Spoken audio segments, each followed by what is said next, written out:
Dominant Protector. Credit to the author. 3,511-20. Ang mga pangalan po na nandito ay galing sa mga name generator. Kaya kung meron man pagkakatulad sa mga pangalan ng totoong tao o lugar, ito ay tunay na hindi sinasadya. Huminga ng malalim si Terence. Hindi niya alam kung bakit ginawa ito ng Charlie Elder, ngunit kung si Harry lang ang katulong, malamang na magdudulot siya ng maraming problema sa pagsusulit. Hindi ito ang gustong makita ni Terence, ngunit kung narito si Teresa, naniniwala si Terence na tutulungan siya ni Teresa anuman ang mangyari. Karamihan sa inyo ay nagmula sa mga sinaunang pamilya at sekta, kaya hindi ko na ay detalye ang tungkol sa panganib ng paglilitis. Dahil narito ka, dapat ay malinaw na malinaw ang tungkol dito. Naniniwala akong kahit ang mga individual na magsasaka ay alam na ang pagsubok ay puno ng panganib. Kung ayaw mong mamatay, maaari ka nang umalis. Kapag nakapasok ka na, ang iyong buhay at kamatayan ay nakasalalay sa kapalaran. Sa puntong ito, huminto sandali si Patriarch Charlie. Ang kanyang tingin ay dumaan sa mga tagapagmana, at nagpatuloy siya, ang mga tagakuha ng pagsubok ay nasa panganib, gayon din ang mga tagapagmana. Ngunit ang kailangan mong gawin ay protektahan ang mga tagapagmana at huwag hayaan silang malagay sa anumang panganib. Kung hindi, lahat ay tapos na. Kung hindi mabuksan ang Sky Class Island, masasayang lahat ng dati nating pagsisikap. Ang mga salita ni Patriarch Charlie ay nagpatahimik sa lahat ng mga magsasaka. Sa katunayan, mayroon lamang silang layunin sa pagpunta rito, at iyon ay ang sumulong sa makalangit na daw. Kung may nangyari sa nagmana, masisira ang pangarap ng lahat.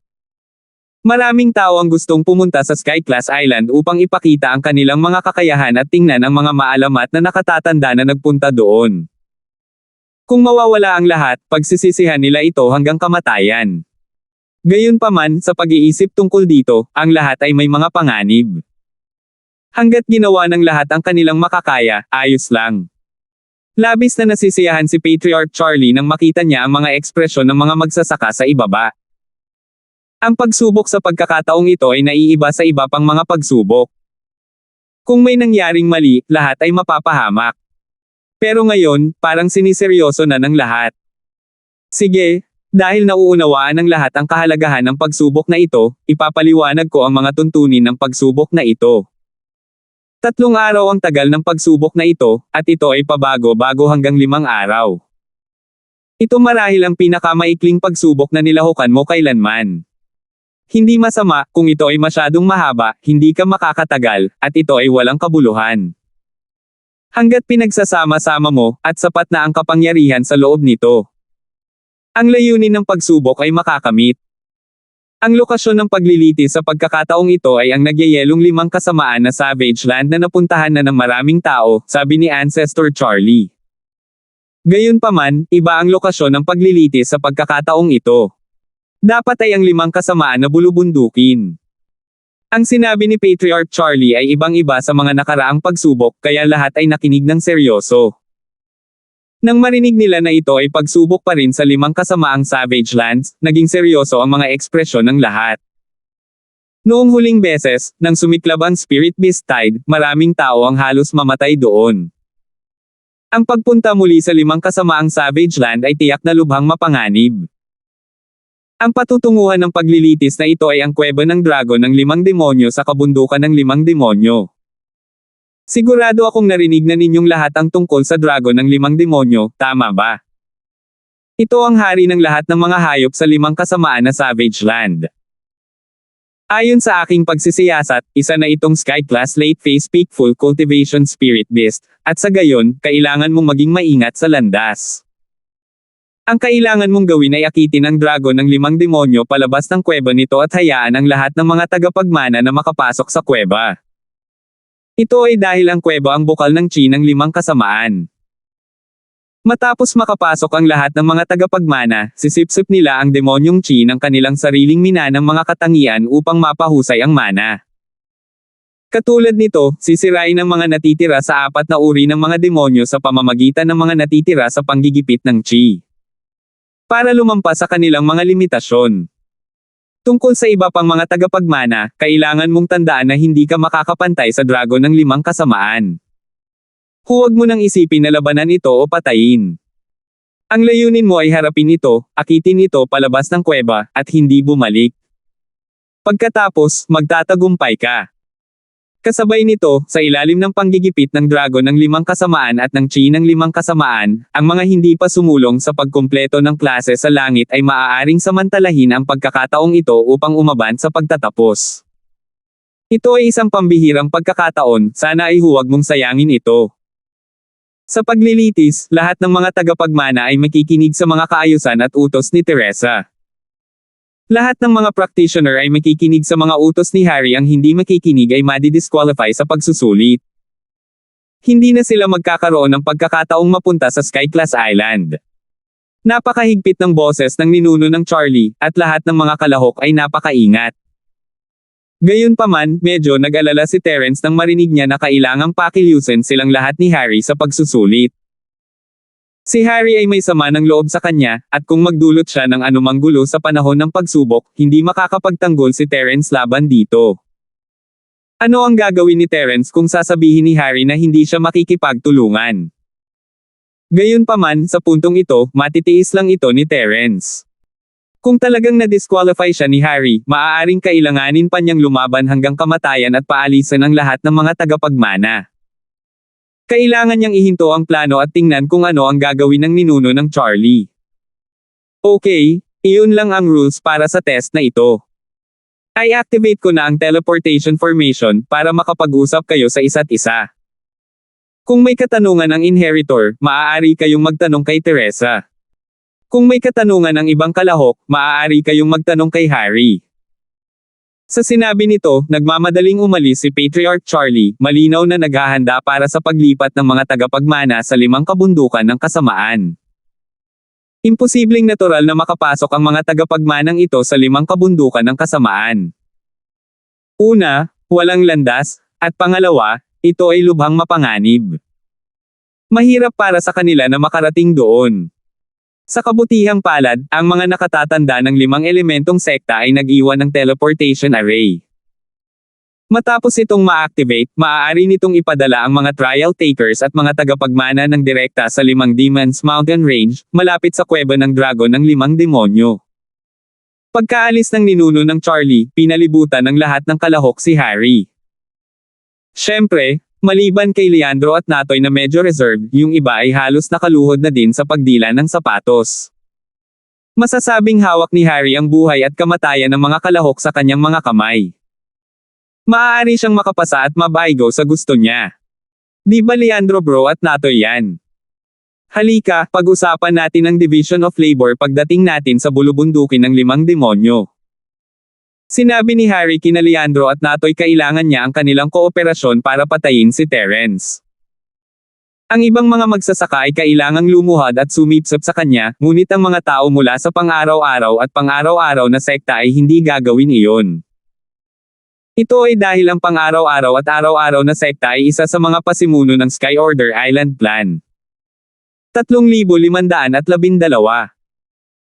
Hindi pa banggitin kung gaano kapakipakinabang ang Natoy, nalaman din ni Harry mula sa Charlie Elder na si Leandro ay ang Mad Dragon Master.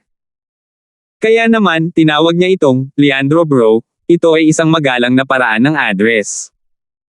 Nagmalaki si Leandro matapos makitang maganda ang ugali ni Harry, sige, Kuya Kang, sige. Tumingin si Harry sa malayo at nakitang hindi lumalapit si Terence, ngunit naglalakad patungo sa tagapagmana. Tuwang-tuwa siya at hininaan ng boses, Leandro bro, alam kong magkaaway kayo ni Terence, at may paraan ako para mawala siya. Kailangan ko ng tulong ng lahat. Nagbago ang mga mukha ng ibang practitioner nang marinig nilang sinabi ni Harry na gusto niyang patayin si Terence, ngunit naintindihan nila. Dahil sinabi ito ni Harry sa harap nila, ibig sabihin ay magkatabi sila. Hanggat nakatayo sila sa gilid ni Harry at hindi sinubukang lumapit kay Terence, ang pagsusulit ay karaniwang isang paglalakad sa parke. Kahit papaano ay hindi na sila magdudulot ng gulo kay Harry. Matapos pag-isipan ito ng mabuti, lahat ay napakasaya. Oh, sabihin mo. Talagang nag-aalala si Leandro na ang 5 elementong sekta ay makagambala sa kanya at Natoy ang pakikipaglaban kay Terence. Pagkatapos ng lahat, ang pagsubok na ito ay iba sa mga nauna. Ang pangunahing layunin ay protektahan ang tagapagmana, hindi upang maging isang bayani. Ngunit ngayon, dahil gusto ni Harry na harapin si Terence, hindi na niya kailangang mag-alala tungkol sa anumang bagay. Kapag pupunta tayo sa pagsubok, kailangan lang nating gawin ito at ito. At pagkatapos, Leandro Bro at Pawsey, kayong mga lalaki ay palaging nandyan upang sumuporta. Sinabi ni Harry ito at ito. Brilliant na plano. Sumang-ayon ang lahat pagkatapos marinig ito. Ito ay isang magandang bagay lamang na makikinabang sa kanila sa kapinsalaan ng iba. Wala silang dahilan para hindi sumang-ayon. Si Terence, sa kabilang banda, ay hindi pumunta kay Harry. Halatang hindi siya welcome dito, at ayaw niyang abalahin siya. Dinala niya sina Jenny at Melissa sa kinaroroonan ng mga tagapagmana. Nasa kalagitnaan si Teresa sa pagpapaliwanag sa mga tagapagmana kung ano ang dapat bigyang pansin sa pagtanggap ng mana at paglusot sa kuweba nang maramdamang may tao sa likuran niya. Lumingon siya at nakita si Terence, nakangiti sa kanya. Ang ngiting ito ay tumugma sa dilaw na nakadamit na batang babae sa alaala ni Terence. Huminga ng malalim si Terence, iniisip pa rin ang catchphrase ni Teresa na, "Sisipain kita." Ang ikinagulat ni Terence ay si Teresa ang young master ng Sky Elixir Sect. Sa sandaling ito, biglang naunawaan ni Terence kung bakit ang ugali ng Sky Elixir Sect sa kanya ay malabo. Si Harry ay laban sa kanya, ngunit ang young master ng Sky Elixir Sect ay tila nakatulong ng malaki sa kanya. Kung ang young master ay si Teresa, kung gayon ang lahat ay maipaliwanag. "Teresa, long time no see." Sabi ni Terence habang naglalakad. Mahinang sagot ni Teresa, na para bang hindi siya masyadong pamilyar kay Terence. Marahil ay alam na ni Teresa ang tungkol sa relasyon ni Terence sa iba pang mga tagapagmana, kaya ayaw niyang ipakita na malapit siya kay Terence sa harap nila. O baka si Teresa ay tulad ng sinabi niya. Pagkatapos nilang maghiwalay sa 5 kasamaang Savage Land, sila ay isa't isa. "Iiwan ko ang kaligtasan ng tagapagmana sa iyong mga kamay," sabi ni Terence pagkatapos huminga ng malalim. Ang lahat ng mga tagapagmana ay tumingin kay Terence nang may pagtataka. Hindi nila alam kung paano nagkakilala sina Terence at Teresa. Parang hindi ito ang unang beses na nagkita ang dalawa, at kilalang-kilala nila ang isa't isa. Tumango si Terence at tumingin sa mga tagapagmana. Maliban sa mga taong pamilyar sa kanya, dama po ang kanyang mga mata kay Josephine. Hindi niya alam kung bakit, ngunit tila may espesyal na atraksyon si Josephine sa kanya. Ang pakiramdam na ito ay parang nakita niya ito sa kanyang nakaraang buhay. Napakahiwaga noon. Naramdaman din ni Josephine ang titig ni Terence, at bumilis ang kanyang paghinga. Ito ang lalaking iniisip at minahal niya, ngunit hindi niya ito matanggap. Tuwang-tuwa si Josephine na nagawang lumaki ni Terence sa kanyang kasalukuyang lakas at lumabas sa Sky Class test, ngunit imposible para sa kanya na hindi magselos kapag nakita niya ang lahat ng magagandang babaeng ito sa paligid ni Terence.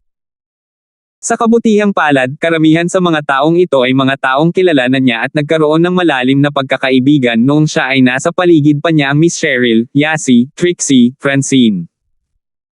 Si Carla lamang at ang maliit na siyam ang bago, ngunit nakausap na niya si Cheryl noon at alam niyang kilala ni Terence ang 2 taong ito bago niya nakilala, kaya gumaan ang loob niya. Bukod pa rito, hindi maaaring umibig si Josephine dahil sa sining ng kanyang practitioner, kaya ang mga bagay na ito ay hindi talaga nag-aalala sa kanya. Siya na ngayon ay Sky Class Late Phase Peak, wala pa sa full cultivation. Ang kanyang walang awa na sining ay nananatili pa rin, at nagdulot ito ng pag-aalala kay Josephine. Lalong nag-alala si Milky, at kaya nang makita niyang nakatingin si Terence sa kanya, hindi niya namamalayan na umubo siya ng 2 beses, sinabihan si Josephine na huwag na muling buhayin ang kanilang relasyon ni Terence.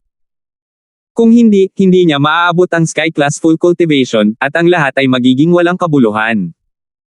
Narinig ni Josephine ang pag-ubo ni Milky. Alam niyang sinusubukan siyang paalalahanan ni Milky, kaya hindi niya itinaas ang kanyang ulo. Napagtanto ni Terence na hindi tumitingin sa kanya si Josephine, at napabuntong hininga lang siya at umalis. Ipinapaliwanag ni Teresa ang isang bagay na may kaugnayan sa mga tagapagmana, at si Terence ay hindi maaaring umupo at makinig. Anong ginagawa niya? Tinawag ni Harry si Terence habang naglalakad siya pabalik. Hindi ba iyon ang pinakamalakas na freelancer na si Terence? Binigyan ni Harry si Terence ng napakaraming titulo sa sandaling ibukan niya ang kanyang bibig. Naramdaman ni Terence na may mali. Siguradong hindi maganda ang lalaking ito. Gaya ng inaasahan, pagkatapos lumakad at tumingin sa kanya si Terence, nagpatuloy si Harry na pag-usapan na namin ito. Dahil ikaw ang pinakamalakas sa amin, iiwan namin ang gawain ng pag-akit sa dragon ng 5 kasamaan palabas ng kuweba at pagsingil sa mga linya ng kaaway sa iyo. Pagkatapos ng lahat, kung sino ang mas malakas ay kailangang maglagay ng higit na pagsisikap. Mayroon ka bang anumang pagtutol sa aking pagsasaayos? Kaya kanina pa siya naghihintay dito. Natawa si Terence sa plano ni Harry ang pag-akit sa dragon palabas ng kuweba ang pinakadelikadong bahagi, at maaari siyang mamatay anumang oras. At sa misyon na ito, gusto talaga ni Harry na gawin ito ni Terence, at sinabi pa niya na ito ang kanyang kaayusan at tinanong kung may mga opinyon si Terence. Isa itong tahasang pagbabanta, na sinasabi kay Terence na kung hindi siya pakikinggan ni Terence, may karapatan siyang kanselahin ang kwalifikasyon ni Terence. Kung sa ibang pagkakataon, maaaring inaway siya ni Terence, ngunit sa ngayon, ayaw niyang magkaroon ng anumang salungatan sa 5 elementong sekta bago ang pagbubukas ng Sky-class Island. Dagdag pa, ang dragon ng 5 kasamaan ay isang bagay na kinatatakutan ng iba, ngunit hindi kay Terence. 3,513. Gamit ang senior bilang kanyang trump card, si Terence ay karaniwang hindi nasa panganib. Ako lang. Tumingin si Terence kay Harry at walang pakialam na nagtanong. Tama, nag-meeting lang kami at napagdesisyonan namin na ikaw ang pinakaangkop. Ito ang naging resulta ng boto namin. Siyempre, pwede kang hindi sumang-ayon at pipili pa tayo ng iba, pero kung hindi ka makikinig sa utos, tatanggihan lang kita sa pagsali sa Heaven Class Test. Sabi ni Harry. Sa palagay mo ba may kahulugan sa iyong mga salita? At kahit na nagkakaisa na nagpasya. Sino ang nagpasya nito? Nagpasya ka. Nagpasya ka. O ikaw? Itinuro ni Terence ang uso sa mga practitioner na nakaluhod sa hibigid ni Harry. Gayunpaman, lahat sila ay ibinaba ang kanilang mga ulo, wala ni isa sa kanila ang naglakas loob na tingnan si Terence sa mata. Pagkatapos ng lahat, si Terence ay isang kilalang tao sa sinaunang antas. Kaya niyang patayin ang hindi niya gusto sa isang iglap. Gusto ng mga taong ito na lumuhad at dilaan ang mga paa ni Harry, ngunit hindi sila nang ahas na saktan si Terence. Kung tutuusin, kahit si Harry ay hindi makakaligtas sa kanila kung si Terence ang magpapatalo sa kanila hanggang sa mamatay. Terence, huwag kang mag-alala dyan, makikinig ka ba o hindi? Isang kislap ng kahihiyan ang bumungad sa mga mata ni Harry. Sinasabi lang niya iyon para maging mas kahanga-hanga, ngunit hindi man lang siya binigyan ni Terence ng kahit anong mukha, inilantad siya kaagad. Kung ayaw mong umalis, mangyaring bumalik. Hindi ka tinatanggap ng pagsubok. Sinong nagsabing hindi ako pumayag? Tanong pabalik ni Terence, sino sa inyo ang nakarinig niyan? Tinatanong ko lang. Ikaw. Galit na galit si Harry. Kung pumayag ka, dapat sinabi mo ng mas maaga. Pinapahiya mo ako. Ngumuso siya, nakita mo ba iyon? Sa pagsubok na ito, ako ang awtoridad. Ang mga sumusunod sa akin ay uunlad at ang mga hindi ay mamamatay. Kahit na ang numero 1 solong magsasaka na ito sa ilalim ng makalangit na landas ay hindi nangangahas na suwayin ako. Sinabi niya ang isang grupo ng kalokohan at kailangan pa ring sumunod. Hindi tanga si Harry. Sa isang iglap, ang masamang bagay ay naging mabuting bagay. Nako, hindi ko gagawin ang sinasabi mo. Aalis na ako. Dahil doon, tumalikod si Terence para umalis. Ga! Natigilan si Harry. Hindi niya akalain na aalis si Terence ng ganoon lang. Hindi niya alam ang gagawin. Sinangayunan na ito ni Terence, kaya bakit siya pa rin ang kumikilos ng mataas at makapangyarihan. Ngayong wala na si Terence, walang kabuluhan ang lahat ng kanyang mga plano. Dahil dito, medyo hindi siya komportable. Saglit siyang nag-alinlangan at mabilis na sinabing, "Wag na, nagbibiro lang ako." "Haha, Terence, huwag kang masyadong excited, andito ka na, sayang kung hindi ka sumali." "Naku, dahil gusto mo akong manatili, pipilitin kong makilahok. Gayunpaman, babalik ako sa aking salita." Padalhan mo ako ng isang katulong upang akitin ang dragon ng 5 demonyo. Sa tingin ko ay medyo magaling ang taong ito. Ano sa palagay mo? Sabi ni Terence habang tinuturo ang timer. Hindi gusto ni Terence ang mga taong may dalawang mukha na tulad nito. Nagsisinungaling siya kung pakakawalan niya ang taong ito pagkatapos niyang piliin na magpasakop sa kanya pagkatapos marinig ang kanyang pangalan, at ngayon ay sumali siya sa panig ni Leandro. Sa tingin ko, si Harry ay nasa mahirap na posisyon.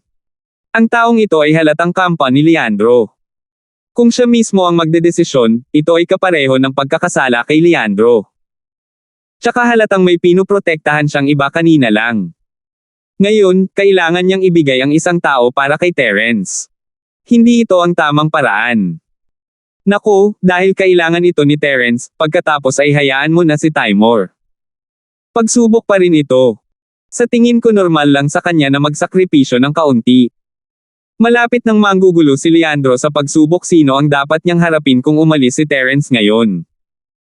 Kung tungkol kay Timor, siya ay isang walang kabuluhang tao. Hindi mahalaga kung kailangan niyang ibigay sa kanya. Nagbago ang mukha ni Timor. Hindi niya inaasahan na siya ang unang lalabas pagkatapos niyang sumama kay Leandro. Ito ay ginawa sa kanya ng labis na panlulumo. Dapat ay sumama na lang siya kay Terence. Bagamat maaari siyang sumama kay Terence upang akitin ang dragon ng 5 kasamaan, kahit papaano ay mapoprotektahan siya ni Terence noon. Ngayon, siya ay ganap na kanyan kumpay. Leandro bro, I can't do it. I'm not experienced enough. What if I screw things up? Namamanhid ang mga kuko ni Timor. Ayaw niyang mamatay. Hindi naging madali para sa kanya na pumunta dito at makilahok sa paglilitis. Ang kanyang layunin ay ang sumulong sa makalangit na daw, hindi ang mamatay. Dahil labis kang pinahahalagahan ni Terence, dapat mayroon kang espesyal na bagay tungkol sa iyo. Naturally, hindi papakawalan ni Harry si Timor ng ganoon kadali. Pinutol niya kaagad, sa palagay ko hindi mo dapat undervalue ang iyong sarili. Ang bagay na ito ay naayos. Sa matatag na desisyon ni Harry, walang pagpipilian si Timor. Alam niyang siguradong patay na siya, kaya malungkot siyang tumingin kay Harry, aalis ako sa paglilitis. Kanselahin ang aking pagpaparehistro, hindi ako pupunta. Oh, natigilan si Harry. Hindi niya akalain na gagawin ito ni Timor. Sa totoo lang, hindi mahalaga kay Harry kung pumunta si Timor o hindi. Ang inaalala niya ay hindi magiging masaya si Terence kung umalis si Timor. Hindi magiging masaya kung aalis din si Timor. Nagbago rin ang mukha ni Leandro, ngunit itinaas ni Terence ang kanyang kamay at binato ng suntok ang Timor.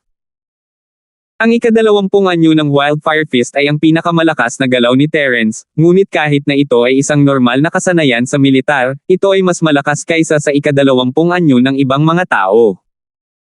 Katumbas ito ng ika-21 anyo, at kahit na tumama ito kay Timor, siya ay magiging kalahating baldado kung hindi patay.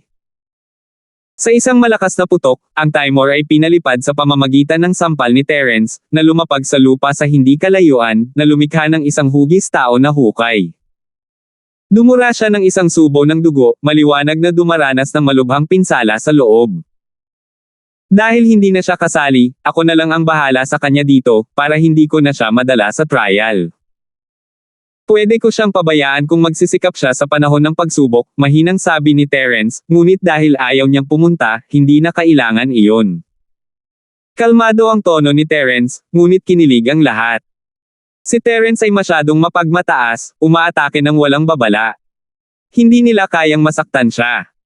Gayunpaman, naramdaman ni Harry na nailabas niya ang kanyang galit.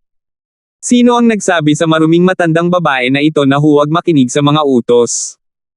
Haha, tama. Dahil hindi siya kasali, kung gayon ang kanyang buhay at kamatayan ay walang kinalaman sa aming 5 elementong sekta. So Terence, kanino mo kailangan ng tulong? Mahinang sabi ni Harry. Hindi na kailangan, ako mismo ang gagawa. Kinawian ni Terence ang kanyang kamay at sinulyapan si Turner na tumatakbo, na nakatayo sa likuran ng grupo. Medyo nasasabik siyang makitang nataman si Timor. Ngunit halatang ayaw ni Terence na tumulong siya, dahil hindi ito magandang trabaho. Ayaw siyang saktan ni Terence. Sa katunayan, kaya niyang harapin ang dragon ng 5 kasamaan ng mag-isa. 3,514. Haha, buti naman. Kung ganun, tere na sa trial. Nakita rin ni Harry ang Charlie Patriarch na naglalakad. Matapos lumakad si Ancestor Charlie, lahat ng naruroon ay agad na tumahimik. Pagkatapos ng lahat, ang ninuno na si Charlie ay hindi matamo sa kanilang mga puso. Bagamat pareho silang Sky Class Full Masters, malamang si Terence lang ang makakalaban sa kanya. Okay, ang teleportation array ay na-activate na. Mga kalahok, mangyaring sundan ako. Sabi ni Patriarch Charlie. Tumango si Harry at pinangunahan ang mga tagapagmana na sundan ang ninuno na si Charlie. Naglakad sila patungo sa teleportation formation sa di kalayuan. Ito ay isang pormasayon na naiwan noong sinaunang panahon. Sinasabing ito ay na-set up ng isang array master, ngunit ang array master ay nawala, at wala kahit isang piraso ng impormasyon na naiwan. Sa makatuwid, walang nakakaalam kung paano i-set up at ayusin ang pagbuo, kung paano lamang gamitin ito. At ang pormasyong ito ay maaari lamang gamitin ng ilang beses. May limitasyon daw ang bilang ng beses. Gumawa ng hand gesture si Patriarch Charlie, at pinapasok ni Harry ang mga kalahok sa pagsubok sa isang linya. Pumasok sila sa tila isang teleportation tunnel, at ang pagsubok sa harap nila ay nawala. Terence, Brendan, Melissa, at Jenny ang huling pumasok bago si Harry. Itim na itim sa harap nila, ngunit hindi nagtagal at nalinaw ang lahat. Halos kaagad, dumating si Terence sa 5 bundok ng demonyo. Hindi niya masabi kung nasaan siya, ngunit mula sa nakapalibot na kapaligiran at sa kapal ng 5 demonyong si Chi, masasabi niyang nasa bundok siya. Huminga siya ng malalim at bumaling sa mga babae. Kayong dalawa, you're here to get experience. Don't close to the dragon of 5 demons. Sige, sabi niya. Parehong tumango sina Jenny at Melissa. Mag-ingat. Ayos lang ako. Walang pakialam na sabi ni Terence. Pumasok kaagad si Harry. Sa likuran niya ay ang mga tagapagmana at ang kanilang mga sekta. Ang mga taong ito ay susundan ng tagapagmana sa dragon ng 5 kuweba ng kasamaan at protektahan siya. Wala si Boss Bale, ngunit naroon si Teresa para protektahan si Francine. Nang matipon na ang lahat, dinala nina Harry at Leandro ang mga practitioner sa isang ligtas na lugar upang magtago. Bago sila umalis, sinabi ni Harry, ang numero 1 tao sa ilalim ng makalangit na daw, aasahan ka namin mamaya. Para maiwasang maapektuhan ang performance mo, magtatago muna kami. Pagdating ng oras, ikaw mismo ang makakaakit ng Dragon of 5 Evils. Malamig nang umiti si Terence, senyales na magtago sina Melissa at Jenny kasama si Turner na tumakbo. Halatang hindi nakasama ni Turner si Leandro at ang iba pa, at mas lalo siyang nagtago. Nagtiwala si Terence sa kanyang karakter, kaya pinatago niya doon sina Melissa at Jenny. Ang dragon ng kuweba ng 5 kasamaan ay medyo matarik. Si Teresa at ang iba pang mga tagapagmana ay nagtatago sa gilid ng kuweba, naghihintay kay Terence na akitin ang dragon ng 5 kasamaan. Pagkatapos, kukunin niya ang mga tagapagmana at papasok. Bagamat medyo mapanganib ang gagawin ni Terence, hindi masyadong nag-aalala si Teresa. Pagkatapos ng lahat, siya at si Terence ay may mabuting relasyon, at hindi ito ang unang pagkakataon na nakipag-ugnayan sila sa dragon ng 5 kasamaan. Medyo pamilyar sila sa isa't isa. Si Terence ay nagayos para kina Melissa at Jenny at unang tumalon. Malayo pa mula sa kuweba, kaya hindi makita ni Terence kung ano ang nangyayari sa loob. Hindi niya alam kung napansin sila ng Dragon of 5 Evils. Ang dragon ng 5 demonyo ay napakatalino at mahilig makipaglaro sa mga tao, kaya hindi sigurado si Terence kung naramdaman nitong may paparating. May balak ba itong makipaglaro sa kanila mamaya? Mahigpit na sumunod si Teresa sa likod ni Terence at umakyat sa platform kung saan matatagpuan ang kuweba. Sumunod sa likuran niya ang iba pang mga tagapagmana at isa-isang umakyat sa mataas na entablado. Dahil ang mga taong ito ang pinakamalapit kay Terence, hindi siya pumunta at nangakit sa dragon ng 5 kasamaan ng direkta. Pinlano niyang hintayin silang umakyat at tumira bago niya maakit ang dragon ng 5 kasamaan. Sina Cheryl, Yasi, at Trixie ay nasa entablado. Oras na ni Josephine. Nakita niya si Terence ngunit hindi niya ito kinilala. Siya ay lubhang nagsalungat sa kanyang puso. Sa huli, nadulas siya at muntik ng matamba. Bagamat sky class siya at hindi masisira kahit na mahulog siya, napatalon pa rin siya sa gulat, yaya. Pinapanood ni Terence ang mga tagapagmana na umakyat sa entablado, at nang makita niyang bumagsak si Josephine, hindi niya namamalayan na inabot niya ito upang pigilan ang kanyang likod, na pinipigilan siyang dumausdas pababa. Ito ay isang hindi sinasadyang paggalaw, ngunit ang mga kamay ni Terence ay nakahawak sa malambot na kamay ni Josephine. Nagsimulang bumilis ang tibok ng puso niya, parang may pamilyar na pakiramdam. Naramdaman ang lamig ng mga kamay ni Josephine, gumalaw ng kaunti ang puso ni Terence. Itong pares ng mga kamay, para silang magkahawak sa past life niya. Ayaw silang bitawan ni Terence nang hawakan niya sila. Tumingin si Terence kay Josephine nang walang laman habang hawak niya ang kamay nito. Pulang-pula ang mukha ni Josephine, at hindi niya mailabas ang kanyang kamay. Ayaw din niyang hilahin ang kamay niya. Sa sandaling ito, gusto ni Josephine na huminto ang oras at mag-freeze dito. Gusto niya talagang dalawa na lang ang natitira sa mundo, na walang iba. Gayunpaman, alam niya na ito ay isang pantasya lamang at hindi makatotohanan. Wala pa siya sa buong bilog, kaya hindi pa niya nakikilala si Terence. Kinailangan niyang magtiis ng kaunti, at baka magagawa niya ito sa lalong madaling panahon. Ubo-ubo. Si Milky, na nakatayo sa likod ni Josephine, ay umubo ng ilang beses. Ayaw niyang may mangyari kay Josephine sa kritikal na sandaling ito. Napamulat si Josephine sa kanyang pagkatulala at hindi namamalayang sinubukang hilahin ang kanyang kamay mula sa pagkakahawak ni Terence, ngunit ang biglang puwersa ay naging sanhi ng pagkakamot ng singsing sa kanyang daliri sa palad ni Terence. Hindi malay ni Terence na bumitaw at nakita ang singsing sa singsing na daliri ni Josephine. Nanlamig siya.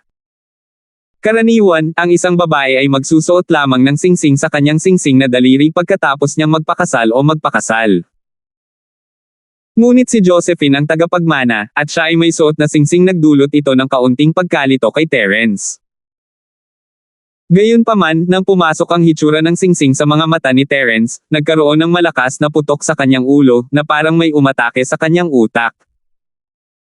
Hindi mabilang na memory fragment ang biglang pumasok sa isip ni Terence sa sandaling ito. Ang mga magulong piraso ng alaala ay pumuno sa isip ni Terence sa isang iglap ang barbecue stand sa kalye ng pagkain, ang batang babae sa ilalim ng puno noong hapong iyon, ang sumama sa kanya pabalik sa dati niyang tahanan, ang mabait na kasintahan. Biglang hinawakan muli ni Terence ang kamay ni Josephine. Ang magulong alaala ay unti-unting nabuo sa isang kumpletong alaala, na nagiging mas malinaw at mas malinaw sa kanyang isip. Ang mga magagandang alaalang iyon ay bumuo ng isang masayang history of love. Hindi alam ni Terence kung bakit tila hindi sa kanya ang mga alaalang ito, ngunit naramdaman din niya na siya mismo ang nakaranas nito. 3,515. Ito ba ang kanyang nakaraang buhay? Gayunpaman, ang oras, lugar, at mga taong nangyari ay lahat sa buhay na ito. Ang singsing na ito ay nag-iwan ng malalim na impresyon kay Terence. Ito ang unang pagkakataon na bumili siya ng singsing sa isang mall, at ibinigay niya ito sa kanyang unang kasintahan. Hindi niya maiwasang isipin ang gabing itinatag niya ang relasyon nila ni Josephine. Inutusan ni Leandro at Natoy si Henry Bro na kidnapin si Josephine, at iniligtas siya ni Terence. Noong gabi rin na iyon ang impresyon ni Josephine kay Terence ay lubos na nagbago. Kung hindi dahil kay Leandro sa tabi niya, hindi na kaya ni Terence na pagsamasamahin ang mga piraso ng ganoon kabilis. Gayunpaman, sa tulong ni Leandro, naging mas madali ito. Dagdag pa, nagkaroon ng malalim na impresyon si Terence sa singsing na ito noong una niyang binili ito. Binili niya ito sa isang lugar na tinatawag na Osborne Jewelry Shop, at may isang shop lady mula sa isa pang jewelry shop sa tabi nito na nanlilibak sa kanya. Nang maglaon, nang pumunta siya kay Osborne para kumuha ng purong dilaw na jade, naramdaman niyang pamilyar ang pangalang Osborne. May pakiramdam ng déjà vu, ngunit hindi niya ito maalala sa oras na iyon. Ngayon ay tila dahil nabili niya ang mga alahas sa tindahan. Pinagsama-sama ang mga fragment ng memorya, at maraming naalala si Terence. Ngunit, bakit pupunta si Josephine sa lambak? Bakit walang ganitong bahagi ng alaala si Terence? Naalala ni Terence ang mga alaala noon, ngunit wala na siyang maalala pagkatapos noon. Parang si Josephine ay nawala sa hangin, dumiretso sa lambak at iniwan ang buhay ni Terence. Ngunit, hindi ito dapat posible, kaya bakit biglang aalis si Josephine? May pumipilit ba sa kanya, o wala na siyang ibang pagpipilian? At bakit niya nakalimutan si Josephine? Parang hindi pa nagpakita ang taong ito sa buhay niya. Bagamat mayroong ilang mga memory fragment, hindi gaanong naghinala si Terence noon. Pagkatapos ng lahat, ang pagkawala ng memorya ay isang kakaibang bagay, ngunit tila ito ay totoong nangyari kay Terence. At bakit nawala sa kanya ang mga alaala ni Josephine, at mukhang hindi siya kilala ni Josephine? Bakit hindi binanggit ni Cheryl, Yasi, at maging ni Trixie si Josephine sa kanya? Hindi kaya nawala ng alaala ang lahat. Pero parang hindi tama iyon. Parang hindi nawala ng alaala si Mrs. Duran. Kung hindi, bakit siya pakikitunguhan ni Mrs. Duran? Palagi niya siyang binibigyan ng magagandang bagay at tinutulungan siya ng paulit-ulit. Sa oras na iyon, si Terence ay nalilito at naisip na si Mrs. Duran ay isang mabuting tao, ngunit sa pagbabalik tanaw sa kanyang pagkatao, hindi niya alam kung matatawa o maiiyak. Si Mrs. Duran ay malamang na ganoon lang sa kanya. Josephine. Sinubukan ni Terence na tawagin ang pangalan ni Josephine. Nanginig ang katawan ni Josephine habang itinaas niya ang kanyang ulo sa hindi makapaniwala. May naisip ba si Terence? Nag-conflict siya, gusto niyang maalala siya ni Terence, ngunit ayaw niyang maapektuhan nito ang kanyang pagsasanay. Josephine, naalala mo naman ako diba? Nakita ni Terence ang reaksyon ni Josephine at agad na nakumpirma na naalala niya ito. Kung hindi, hindi siya magkakaroon ng ganoong kalaking reaksyon. Kung tinawag siya ng isang hindi pamilyar na tao, mukhang nalilito at nalilito lang siya. Imposibleng maging ganito ka-excited siya. Mr. Linford, maling tao ang nakuha mo. Huminga ng malalim si Josephine at mahinang sinabi. Terence, pakisuyong isipin ng iyong asal, ito ang tagapagmana ng Snow Valley, huwag mo siyang hawakan, kung hindi, ipapakita ko sa iyo kung ano ang kaya ko. Ibinuka ni Milky ang kanyang bibig at binalaan si Terence. Ito ang kritikal na sandali para makapasok si Josephine sa Sky Class Full Master. Kung pakikialaman ni Terence ang kanyang emosyon, isa itong malaking kasalanan. Malamig na tiningnan ni Terence si Milky, sa tingin mo ay matatakot mo ako? Itanong mo kay Harry. Kahit si Patriarch Charlie ay hindi nangangahas na kausapin ako ng ganoon. Ikaw. Tumigil ang paghinga ni Milky nang makita niyang hindi tumugon si Harry. Hindi niya maiwasang makaramdam ng inis. Sa katunayan, sa lakas ni Terence, siya ay karaniwang hindi magagapi sa ilalim ng kaharian ng makalangit na daw, ngunit ang buhay ni Terence ay iniligtas din ni Baker. Napasimangot si Milky sa naisip at lumingon kay Terence. Batang bayani Linford, mag-usap tayo ng pribado. Oh. Ayaw sumama ni Terence, ngunit ayaw niyang masaktan si Milky. Pagkatapos ng lahat, mayroon siyang magandang relasyon kay Josephine, at tiyak na may higit pa rito. Tumango siya. Sige. Sinundan ni Terence si Milky sa gilid ng bangin na hindi kalayuan. Bagamat nakita ito ni Harry, wala siyang sinabi. Mamamatay na rin si Terence sa madaling panahon, kaya ano ang punto? Linford young hero, malamang may naalala ka diba? Napabuntong hininga si Milky. Alam na niya na ang medicinal liquid ng walang pusong damo ay mabisa para sa mga normal na practitioner, ngunit kapag naabot na ng isa ang tuktok ng Sky Class, wala na itong silbi.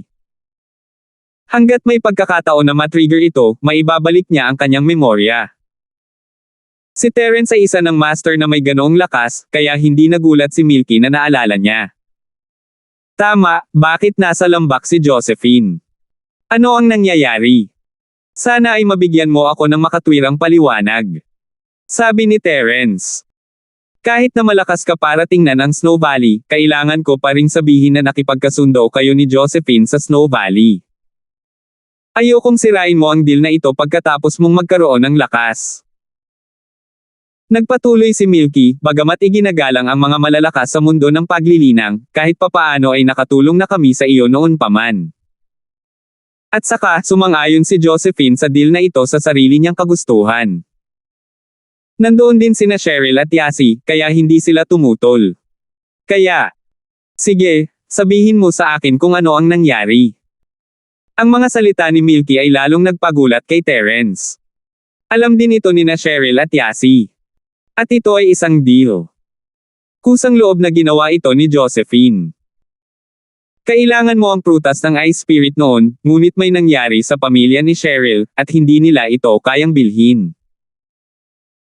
Kaya, tinanggap ni Josephine ang mana ng Snow Valley, at inalok namin siyang manatili bilang isang kondisyon para tulungan kang malutas ang problema. Hindi mo ba naaalala na sinapian ka ng Diablo noon? Simpleng sabi ni Milky. Oh. Nahulog sa malalim na pag-iisip si Terence. Sa katunayan, iyon ang pangalawang pagkakataon na binuksan niya ang pintuan ng bato pagkatapos bumalik sa West Star Village. Gagamitin niya ang pamamaraan sa pintuan ng bato upang pinuhin ang kanyang katawan, ngunit napunta siya sa chi deviation. Napakaganda pala ng kanyang chi deviation. Nagkaroon ng ilang problema ang kumpanya ni Pablo Charlton noong panahong iyon, ngunit hindi ito masyadong inisip ni Terence. Tumulong lang siya sa pagresolba ng problema at hindi na niya ito inusisa ng detalyado pagkatapos nito dahil sa ibang bagay. 3,516. Ngayong naisip niya ito, napagtanto niya na hindi siya ang naging sanhi ng kanyang paglihis ng chi. Tinulungan siya ng lambak. Kaya ganoon ang nanatili ni Josephine sa lambak. Sa pag-iisip nito, biglang bumantong hininga si Terence. Tama si Milky, gumawa nga si Milky ng pabor sa kanya, ngunit hindi naintindihan ni Terence, tagapagmana na si Josephine, kaya hindi ko siya pipilitin na sumuko. Sa katunayan, sina Cheryl, Yasi, at Carla ay pumunta sa kani-kanilang sekta para maging practitioner kung may pahintulot ko. Bakit gusto mong kalimutan ko si Josephine? Anong ginawa mo sa akin? Ang mantra ng Snow Valley ay iba sa ibang mga sekta. Hindi lahat ng mga tagapagmana ay pareho. Sinabi ni Milky, ang pagsasanay sa Snow Valley ay ang sining ng kawalang puso, at kailangan mong maging walang emosyon upang maabot ang buong bilog ng Sky Class. Bagamat walang mga hadlang para sa mga tagapagmana, walang silbi kung ang mga sining ng iyong practitioner ay hindi makalusot. Ang aming unang ideya ay hayaan si Josephine na kalimutan ka at pagkatapos ay sanayin ang sining ng kawalang puso, ngunit siya ay nagdusa ng sakit sa iyo, gamot, at nakalimutan mo siya sa ganoong paraan, kailangan niyang tiisin ang sakit ng pag-ibig na mag-isa at magsanay ng dahan-dahan. At dahil nakalimutan mo na siya, wala na siyang nararamdaman para sa iyo, kaya isang hakbang na lang niya ang layo ni Josephine na aalala mo siya, ngunit sana ay hindi mo siya maabala at maabot niya ang buong plano. I see. Huminga ng malalim si Terence at tumango. Okay, for the sake of the bigger picture, hindi ko na siya iistorbahin. Ngunit, kapag naabot na niya ang ganap na pagtatapos ng Sky Class, maaari ba tayong magkita muli? Oo naman. Nag-alinlangan si Milky ngunit hindi ito tinanggihan. Alam niya na kahit gusto niyang tanggihan ito, hindi papayag si Terence. Nagtanong lamang si Terence bilang paggalang sa kanya. Bukod pa rito, naabot na ni Josephine ang pagkumpleto ng Sky Class, at ang susunod na hakbang ay ang pag-abot sa Sky Path. Sa oras na iyon, hindi alam kung paano siya asenso, kaya hindi na masyadong inisip ito ni Milky. Sige. Sabi niya. Sagot ni Terence habang nakatingin kay Josephine. Gusto niya itong yakapin ng husto. Napakagandang babae niya, tinitiis ang sakit alang-alang kay Terence. Gustong sabihin sa kanya ni Terence na miss na niya ito at labis ang paghihirap niya sa panahong ito, ngunit hindi niya magawa iyon pagkatapos niyang mangako kay Milky, kunin mo si Josephine at umalis. Aakitin ko ang dragon ng 5 kasamaan. Tumango si Milky at naglakad patungo kay Josephine nang walang sinasabi. Kinakabahang naghihintay si Josephine sa resulta. Hindi niya alam kung ano ang pinag-uusapan ni Milky at Terence, at hindi niya ginamit ang kanyang Sky Class Perception dahil mararamdaman ito ni Milky kung gagawin niya iyon. Bagamat hindi alam ni Josephine ang sinabi ni na Milky at Terence, malinaw na nagkasundo silang dalawa. Bumantong hininga si Josephine at tumabi kay Milky.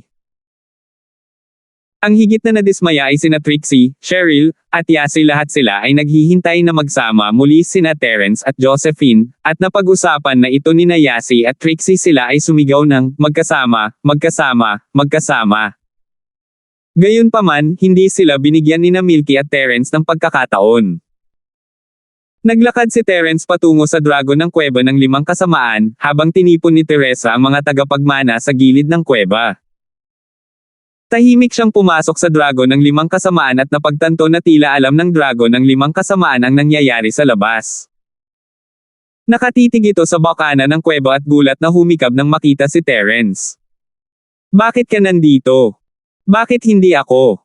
Mapait na ngumiti si Terence. Bakit palagi na lang ikaw? Tanong ng Dragon of Five Evil. Si Terence ay hindi nakaimik, magbigay ka ng pabor at hayaan mo akong kunin ang iyong kuweba saglit. Pagkatapos, maglalakad-lakad tayo at magkukunwaring lalaban.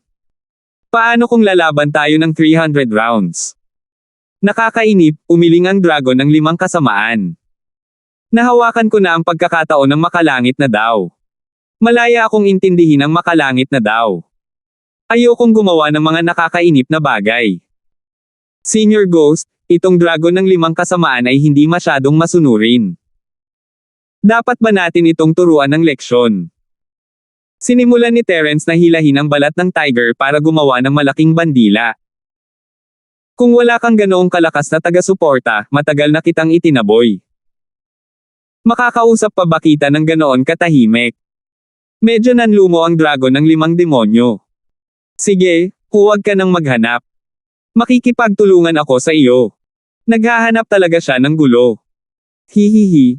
Actually, I have a presumptuous request. Mamaya, bawasan na kita ng dugo, pero bibigyan mo ako ng dugo, okay? Tanong ni Terence, medyo makapal ang balat.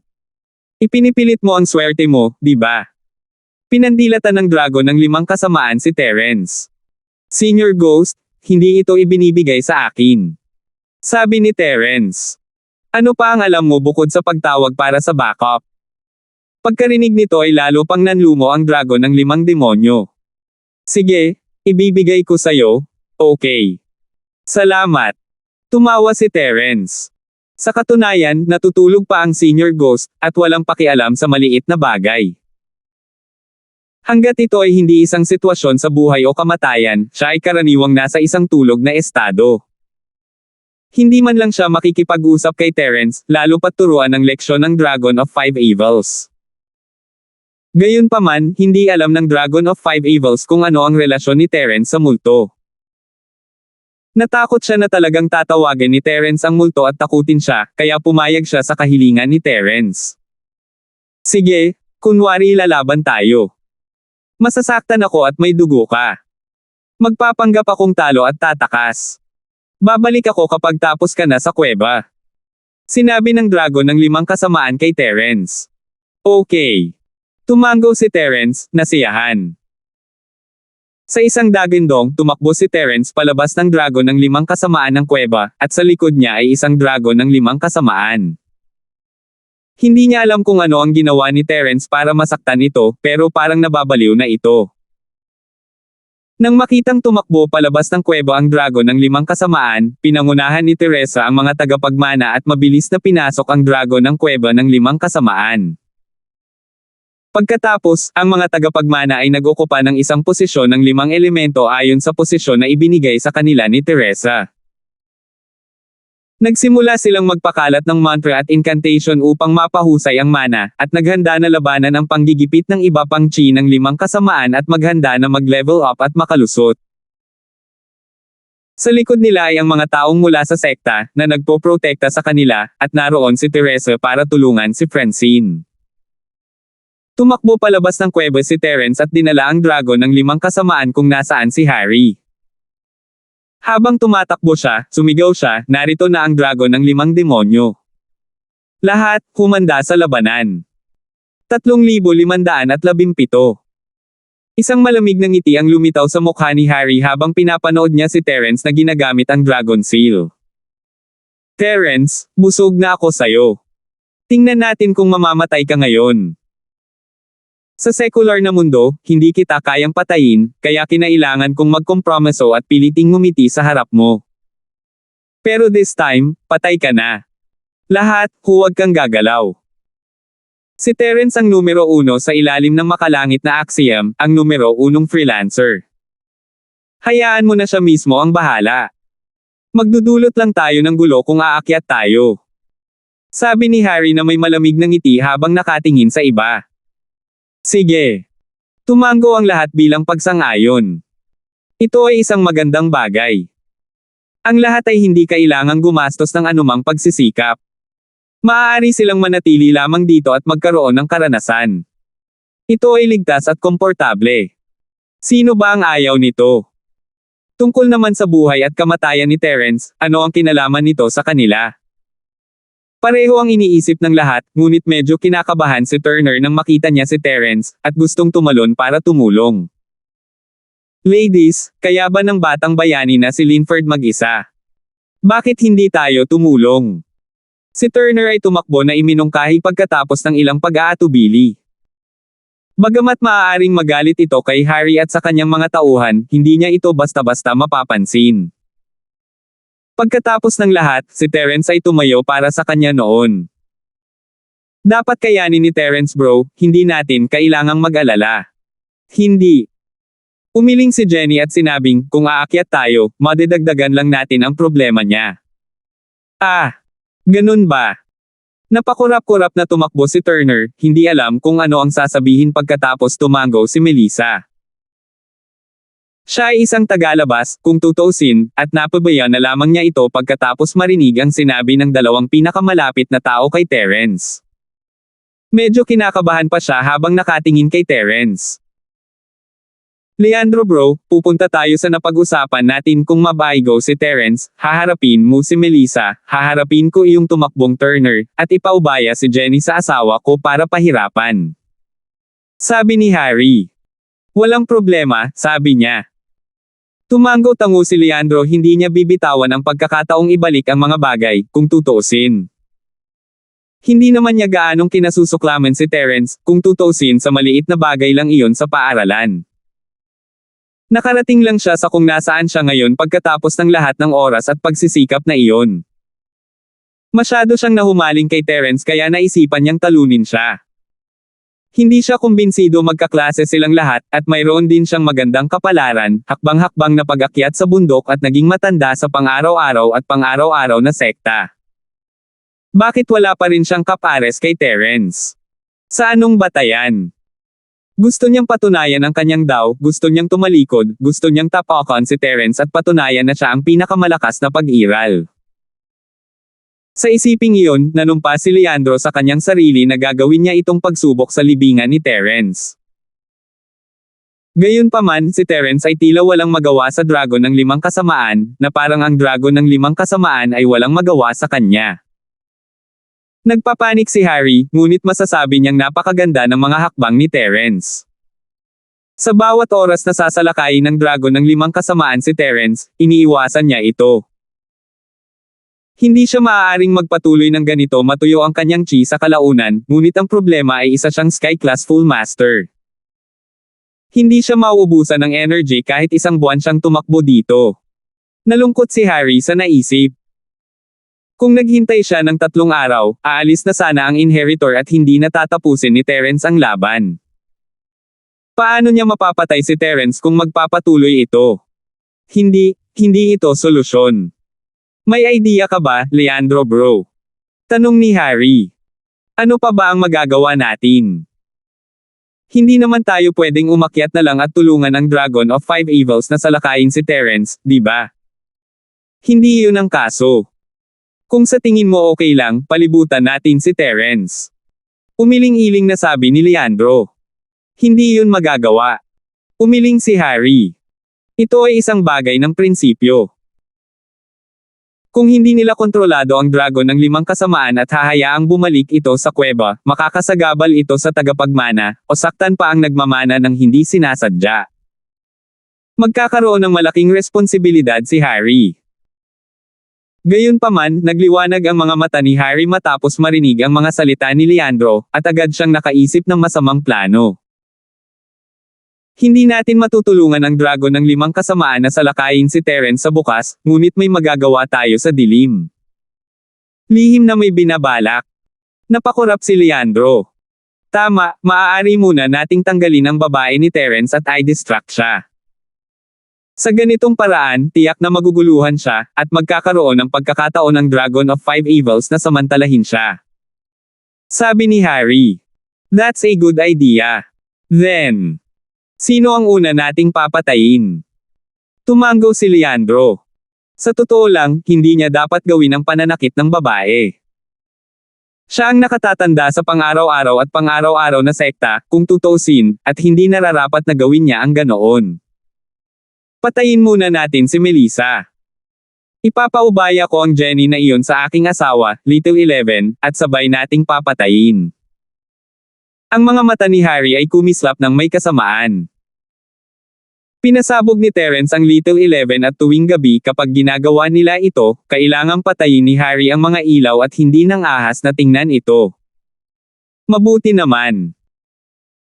Tumango si Leandro at tumingin kay Natoy. Natoy, ipaubaya ko na sa iyo ang babaeng ito, hayaan mo siyang maging tonic mo. Gayunpaman, master ka na ng dakilang katuparan, kaya ang pag-absorb sa kanyang tunay na chi ay hindi magiging kapaki-pakinabang sa iyo. Sayang. Haha, okay lang. Game lang ang ituturing ko. Mahinang sabi ni Natoy bago naglakad papunta sa Melissa. Hello? Melissa, right? Ako si Natoy, at bagamat wala akong sama ng loob sa iyo, at medyo maganda ka, sino ang humiling sa iyo na maging babae ni Terence? Kung mamatay ka, masisisi mo lang ang iyong sarili sa paghahanap ng maling lalaki. Ah! Tumingin si Melissa kay Natoy, natigilan. You want to kill me. Hindi alam ni Natoy kung ano ang sasabihin saan ba nakuha ng babaeng ito ang kanyang sky class na full cultivation. Bakit wala siyang pinagkaiba sa isang mahinang babae? Tama na, walang magawa niyang sabi. Gagamitin ko ang incantation para i-absorb ang lahat ng enerhiya sa katawan mo. Kung ayaw mong magdusa, huwag mo nang pigilan. Kung hindi, lalo kang magdurusa. Ah! Ano yon? Nagtatakang tanong ni Melissa. Sining ng wasp engravings. Pagmamalaki ni Natoy. Oh! Tumango si Melissa, kung gayon. Maaari ko rin bang gamitin ang mantra? Siyempre kaya mo, pero kung gagamitin mo ang iyong mental cultivation method para lumaban, mas mabilis na mawawala ang iyong pisikal na lakas at totoong chi. At kapag na-activate na, hindi na ito mapipigilan. Sabi ni Natoy. Oh! Kung gayon, paano kung hindi kita sinasadyang masaktan? Tumango si Melissa at kinakabahang nagtanong. Accidentally hurt me. Haha, kung kaya mo, you can try to hurt me by mistake. Natatawang sabi ni Natoy. 3,518. Natoy, huwag mong sayangin ang hininga mo sa kanya, patayin mo na lang siya. Sabi ni Leandro na nakakunot ang noo. Sige. Nakayukong sabi ni Natoy. Hoy! Ano bang big deal sa pambubuli ng babae? Hindi na nakatiis si Turner tumakbo. Sinasabi ko sa'yo, huwag mong ipasok ang ilong mo sa negosyo ng iba. Kapag nagpatuloy ka pa sa kaguluhan, papatayin kita. Pagbabante ni Natoy habang tinuturo si Turner na tumakbo. Dati siyang laki ni Leandro sa paaralan, at ang paraan ng pagsasalita niya ay parang isang gangster. Ah! Matagal na mula noong tumakbo si Turner ay narinig na may nagsabi ng mga kahalayan sa kanya. Sa sobrang galit niya ay hindi siya nakaimik. Gayunpaman, sinabi pa rin niya, ang layunin ng pagsubok na ito ay protektahan ang mga tagapagmana. Sama-sama nating lalabanan ang dragon ng 5 demonyo. Hindi ito isang lugar para sa ilang mga tao na ilabas ang kanilang galit. Oh, kung gusto mong lumaban, sige go. Hindi kita pipigilan. Kumaibot ang mga labi ni Natoy, pero kung maglakas loob kang pigilan ako, tingnan natin kung sino ang unang papasok. Tumakbo si Turner, subukan ko. Hindi pa ako nakalaban ng kahit sino mula nang umunlad ako sa pagkumpleto ng Heaven Class. Gusto kong magkaroon ng karanasan, sabi ni Melissa. Nagulat si Turner na tumakbo. Biglang sumagi sa isip niya na si Melissa ay isang Sky Class Full Master, at akala niya ay isa lamang itong normal na mahinang babae. Hindi niya maiwasang mapangiti ng mapait sa naisip, ngunit dahil sinabi na ni Melissa, hindi na siya nakialam pa. Tumango siya. Sige, mag-ingat ka, nabalitaan kong napakasama ng mga sining ni Natoy. Sige, mag-iingat ako. Tumango si Melissa. Si Natoy ay hindi nakaimik, ang ignorante ay talagang walang takot. Hindi niya alam kung paano naabot ni Melissa ang Sky Class pick, pero bakit parang tanga siya.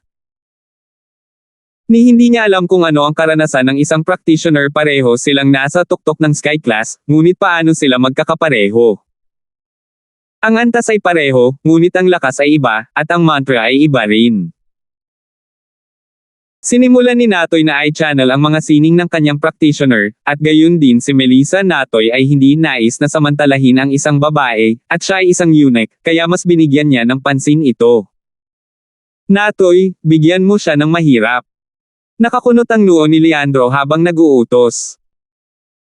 Sina Melissa at Natoy ay nakabunot na sa mga punyal, ngunit ang ikinagulat ni Harry at Leandro ay si Terence ay tila hindi naapektuhan ng panig ni Melissa. Isang tingin lang niya kanina, hindi na siya nilingon pa. Wala bang pakialam si Terence kay Melissa? Imposible yan, hindi realistic. Kung wala siyang pakialam, bakit niya dinala?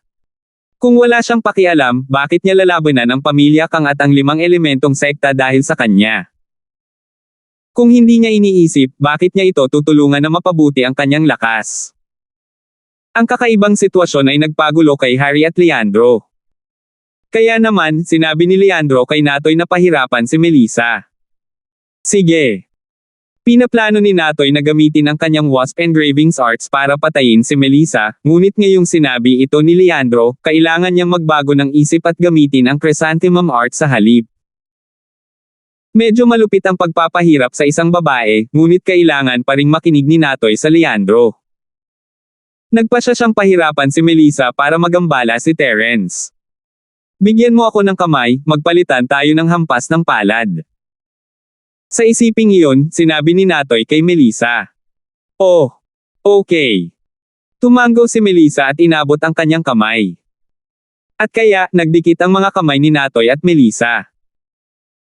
Ang paraan ng pag-aaway ng dalawa ay naging dahilan upang malaglag ang panga ng lahat. Natoy ay kumilos ng cool, at si Melissa ay medyo nataranta, na parang nagpasya silang makipag-spar muna. Gayunpaman, maliban kay Jenny, halos lahat ay nakikita na kung ano ang mangyayari kay Melissa. Mauubos ang lahat ng kanyang lakas, at ito ay isang napakatrahedya na kamatayan. Kung walang lakas, kahit na hindi siya mamatay, mas mabuti pang mamatay na siya. O, sa chi ni Natoy, maaari rin siyang pahirapan hanggang sa puntong mas gugustuhin niyang mamatay kaysa mabuhay. Alinmang paraan, ito ay lubhang malupit. Ang mga palad ni Melissa at Natoy ay nagsalubong. Natoy ay may sapat na kumpiyansa para ipasok ang kanyang chi sa Melissa, ngunit nakaramdam siya ng mali sa sandaling nagsimula siyang mag-channel. Ang kanyang chi ay matagumpay na nakapasok sa katawan ni Melissa, ngunit sa kanyang pagtataka, hindi ito tumigil sa pag-agos, patuloy itong umaagos sa kanyang katawan. Ano ang nangyayari? Nagbago ang mukha ni Natoy. Bakit nagkaroon ito ng automatic chi flow? Hindi maaaring tama iyon. Ang chi na ginamit niya ay ang wasp engravings arts, inaanak na si Chi, at kaunti lang ang naipadala niya sa katawan ni Melissa. Hindi ito maaaring maging walang katapusang gaya ng ngayon. Walang ganoong function ang heart technique niya. Ano ang problema? Hindi inisip ni Melissa na talagang gagana ang kanyang South Nether art. Nagsimula niyang i-absorb si Chi mula sa katawan ni Natoy, at habang siya ay Sky Class late phase peak ngayon, ang Chi ay hindi gaanong nagagamit sa kanya. Hindi ito naging hadlang sa kanyang pagsipsip nito. Namutla ang mukha ni Natoy. Gusto niyang pigilan ang sining ng practitioner, ngunit tulad ng sinabi niya noon, hindi niya magawa. Sa katunayan, si Natoy ang malas kung hindi dahil sa babala ni Leandro, ginamit na niya ang kanyang wasp engravings art sa Melissa. Ngunit ang wasp engravings arts at ang South Nether arts ay parehong mula sa parehong practitioners arts, at halos magkapatid sila mula sa parehong sekta, parehas sila sa mga tuntunin ng kapangyarihan.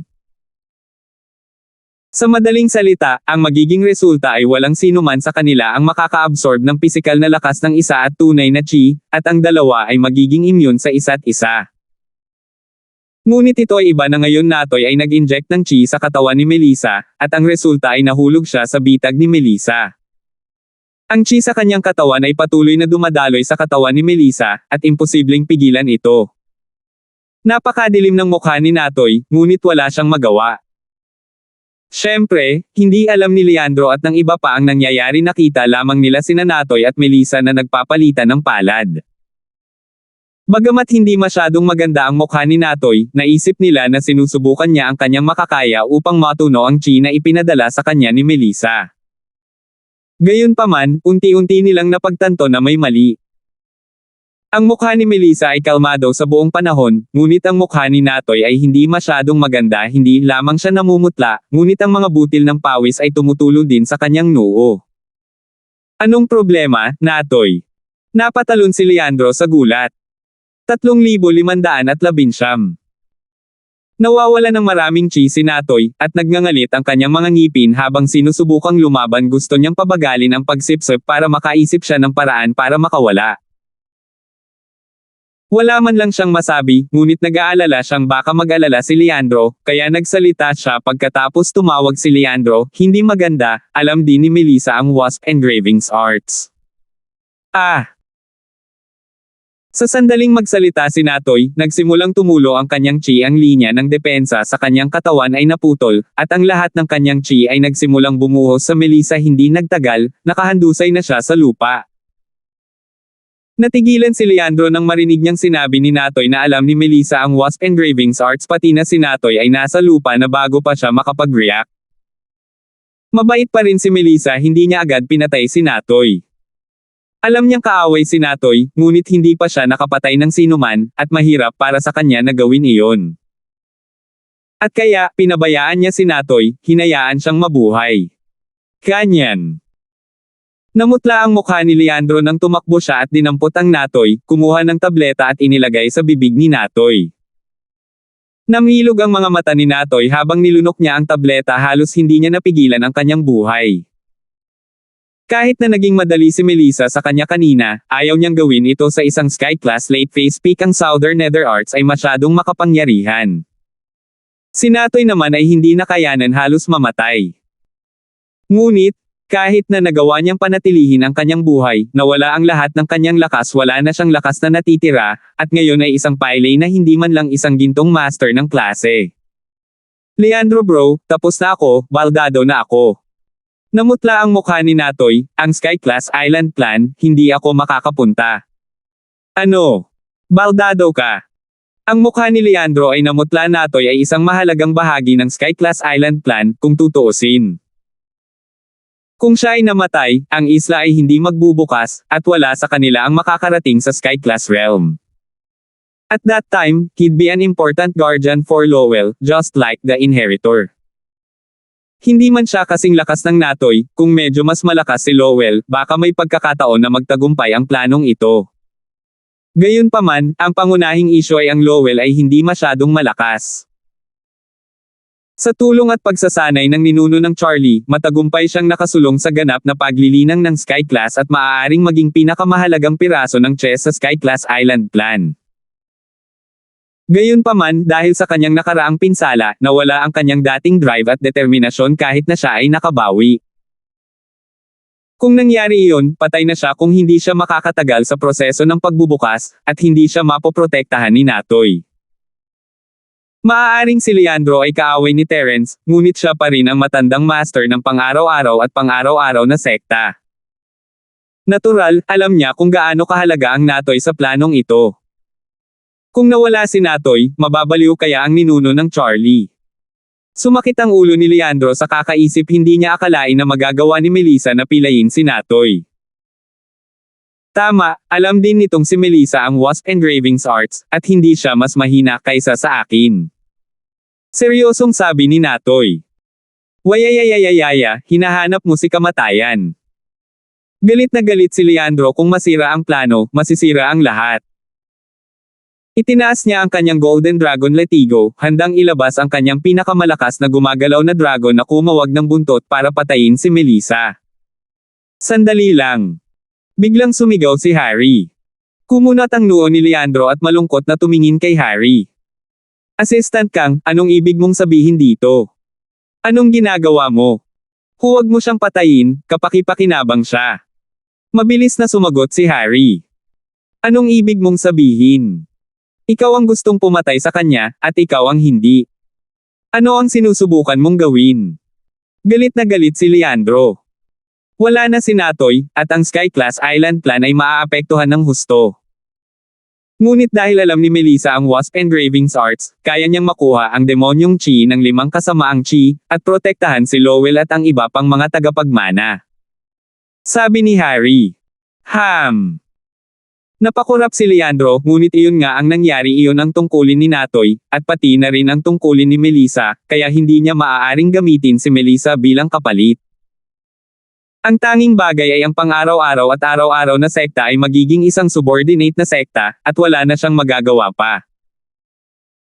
Dahil dito, pinagsisihan niya ang pakikinig kay Harry at hinayaan niyang patayin ni Natoy si Melissa, hindi siya nagtagumpay, at sa halip ay pinatay si Natoy. Sige, iingatan ko siya. Pero, hindi pwedeng manatili si Terence.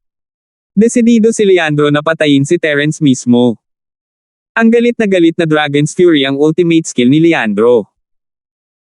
Maaari nitong pilitin ang mga practitioner na mahina ang pag-iisip na magpasakop sa kanya, at natural, maaari rin nitong pilitin ang mga espiritong hayop na magpasakop sa kanya. Gayunpaman, hindi siya sigurado kung gagana ito sa dragons. Siya ay handa na ipilit ang dragon ng 5 demonyo at pukawin ang galit nito. Sa ngayon, ang labanan sa pagitan ng Dragon of Five Evils at Terence ay tila napakatindi, ngunit kung titingnan mong mabuti, malalaman mo na ito ay mas katulad ng isang agila na nanghuhuli ng manok, ang isa ay humahabol at ang isa ay tumatakbo, at tila hindi sila lalabas. Ang Dragon ng 5 kasamaan ay wala nito, at si Terence ay wala rin nito. Sa ganitong paraan, mapapanatili ni Terence ang kanyang stamina at chi hanggang sa matapos ang basbas ng tagapagmana, at walang anumang resulta. Kung gusto niyang patayin ng dragon ng 5 kasamaan si Terence, kailangan niyang galitin ito. Ang ganitong uri ng mabangis na espiritong hayop, ayon sa sentido komon, ay may init ng ulo. Kung hindi mo ay provoke, ayos lang, pero kapag ginawa mo, mag-counterattack na parang bagyo. Kaya naman, nagpasya si Leandro na pilitin ang dragon ng 5 kasamaan at i-trigger ang pagiging marahas nito para mapatay nito si Terence. Ang dragon ng 5 kasamaan ay isang uri ng dragon, ngunit isa itong mutated. Hindi na ito tunay na dragon, kaya tiwala si Leandro sa kakayahan niyang sugpuin ito. Iyon ay dahil siya ang tunay na mantra ng dragon. Ang galit ng dragon. Ang Dragon Totem. Humakbang si Leandro at sumigaw. Ang malambot na letigo ay parang isang baliw na dragon, na tumatama patungo sa dragon ng 5 kasamaan na may gintong liwanag. Ang ulo ng letigo ay parang ulo ng dragon na nagdere ng apoy, at ang init ay nagparamdam sa dragon ng 5 kasamaan na parang iniihaw kahit na may makapal na balat at laman. Habang umuungal si Leandro, isang ilusyonaryong imahe ng dragon ang lumitaw sa kanyang likuran. Para maging ligtas, ginamit ni Leandro ang Fury of the Mad Dragon at ang Dragon Totem ng sabay. Ang layunin ay paikop sa kanya ang dragon ng 5 kasamaan. Ungol. Ang dragon ng 5 kasamaan ay umungal sa sakit at lumuhad sa lupa. Tama ang hula ni Leandro na wala na ang Dragon Spirit Beast. 3,520. Ang dragon ng 5 kasamaan ay nagmukha lamang ng isang dragon. Marahil ay mayroon siyang ilang mga sinaunang gene sa kanyang katawan, ngunit hindi siya isang dragon sa asensya. Hindi niya kayang labanan ang Dragon Totem ni Leandro. Hindi ito handang tanggapin ito, ngunit wala itong pagpipilian. Ito ay hindi lamang ang takot sa Dragon Totem, kundi pati na rin ang natural na presyon ng mga espiritong hayop. Napakalakas nito para labanan ito. Ha. Tawa ng baliw si Leandro. Sa ganang kanya, ang Dragon of Five Evils ay hindi masyadong matalino pagkatapos na DA ni Terence. Akala niya ay sasalakayin ng dragon si Terence na parang baliw pagkatapos maramdaman ang kahihiyan mula sa pressure. Hindi alam ni Terence kung ano ang nangyayari, narito ba si Leandro para tulungan siya. Matapos makita na si Natoy ay napilayan ni Melissa, gusto niyang pasayahin siya at tulungan siyang harapin ang dragon ng 5 kasamaan. Ngunit ito ay tila hindi masyadong posible, ngunit para kay Terence, ito ay isang magandang pagkakataon upang itago. Bagamat nakipag-usap na siya sa dragon ng 5 kasamaan noon, makakahanap siya ng pagkakataon na magpanggap na ang dragon ng 5 kasamaan ay walang kapantay para sa kanya at kumuha ng dugo mula sa kutsilyo ni Terence.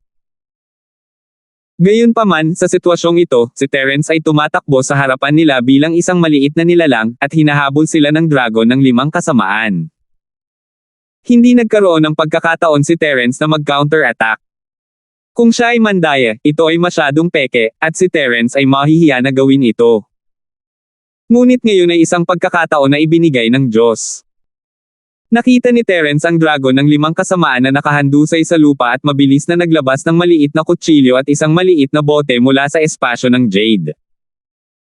Pinutol niya ang binti ng dragon at naglabas ng dugo para mapuno ang bote. Roar. Ang dragon ng 5 demonyo ay nagpanggap na nasasaktan at sumigaw ng ilang beses. Natigilan din si Leandro, hindi niya akalain na sasaksakin ni Terence ng kutsilyo ang dragon ng 5 kasamaan. Sinusubukan ba ni Terence na pumatay ng dragon? Sinusubukan ba niyang labanan ang langit? Hindi na masama na makaharap ang dragon ng 5 kasamaan. Ang pumatay ng dragon ay pangarap lang ng tanga.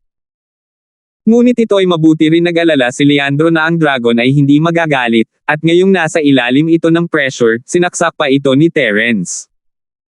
Kung hindi ito nagngangalit, hindi ito ang hari ng mga espiritong hayop. Talagang hindi siya mamamatay kung hindi siya naghahangad ng kamatayan. Kung hindi mo siya sinaksak, baka hindi ka namatay. Ngayong nasaksak mo na siya, siguradong patay ka na. Gayunpaman, itong dragon ng 5 kasamaan ay talagang matigas at matigas. Nang sinaksak ito ni Terence, ginamit niya ang lahat ng kanyang lakas sa Sky Class Late Phase Peak at nakagawa lamang siya ng maliit na sugat. Isa itong halimaw na hindi kayang harapin ng isang ordinaryong practitioner. Sa isiping iyon, mabilis na pinigilan ni Leandro ang kanyang baliw na kapangyarihan ng dragon. Si Terence ay nasa loob pa rin ng dragon ng 5 kasamaan. Kapag nawala ang pressure, malamang na masampal si Terence. Wakaka. Tuwang-tuwang tiningnan ni Leandro si Terence matapos ang kanyang pagsasanay, na iniisip si Terence na pinahihirapan hanggang mamatay ng dragon. Gayunpaman, hindi nangyari ang eksenang naisip niya. Tumayo ang dragon at hindi inatake si Terence, ngunit tumalikod at inatake si Leandro na nakatayo sa hindi kalayuan. Tumalon si Leandro, hindi niya inaasahan na ang dragon ang tatama sa kanya, sa halip na si Terence. Natakot siya at tumakbo para sa kanyang buhay. Hinahabol ng dragon si Terence, ngunit si Leandro na ngayon. Nanlumo si Leandro. Ano ito? Ang dragon ng 5 kasamaan ay hindi masyadong matalino. Paano niya masasabing siya ang pinagmulan ng pressure? Kahit nagaling sa kanya, nasaksak na ito ni Terence noon. Bakit hindi ito naghiganti kay Terence, na pinakamalapit dito? Sa halip, sinunggaban nito si Leandro, na nasa hindi kalayuan. Ito ay hindi ka panipaniwala. Si Leandro ay walang pagpipilian, bagaman sino siya para mga tuwiran. Walang lugar upang mga tuwiran. Dagdag pa, hindi siya nang ahas na ipagpatuloy ang paggamit ng Mad Dragon na divine technique. Ito ay epektibo laban sa mga nasa ilalim ng buong bilog ng Heaven Class, at hindi rin ito mahina laban sa Dragon of Five Evils, ngunit naubos nito ang kanyang stamina at chi kapag ginamit niya ito. Kung patuloy niyang gagamitin ito, mauubusan siya ng stamina at chi. Ano ang mangyayari kapag naubos niya ang mga ito? Hindi pa ba siya aatakehin ng Dragon of Five Evils? Kung gayon ay wala siyang pisikal na lakas o totoong chi, at hindi siya makakatakbo kahit na gusto niya. Ang pressure ng Crazed Dragon Divine Skill ay para samantalahin ang pressure na umatake. Gayunpaman, ang dragon ng limang kasamaan ay pinipigilan. Ano ang silbi ng pag-atake? Sino ang maaaring gumawa ng kahit ano dito? Hindi mo ba nakita na ang numero 1 sa ilalim ng makalangit na axiom, si Terence, ay nakagawa lamang ng maliit na sugat pagkatapos gamitin ang lahat ng kanyang lakas? Ang dragon ng limang kasamaan ay imposibleng harapin, at ito ang sinabi sa kanya ni Patriarch Charlie noon. Dahil hindi niya ito kayang harapin, ano ang silbi ng pressure? At ngayon, baldado na rin si Natoy kung hindi man, maaari pa rin niyang hayaan siyang subukan at tingnan kung magagamit niya ang kanyang Wasp Engravings Arts upang maubos ang lahat ng enerhiya mula sa Dragon of Five Evils, na ginagawa itong mas mababa sa Golden Class. Gayunpaman, hindi na ito masubukan ni Natoy, at si Leandro ay nag-iisa. Assistant Kang, dali magpadala ng sundo sa akin. Pinagpawisan si Leandro, wala siyang katangi, tanging footwork ni Terence, at bagamat tila isang biro kung lalabanan ni Terence ang dragon, mas mapanganib kung siya iyon. Isang maling hakbang at sasampalin siya ng mga kuko ng dragon. Nag-aalangan din si Harry, hindi pa niya napagpasyahan kung tutulong ba siya sa Leandro o hindi, dahil ang mga bagay ay masyadong malayo sa inaasahan nila.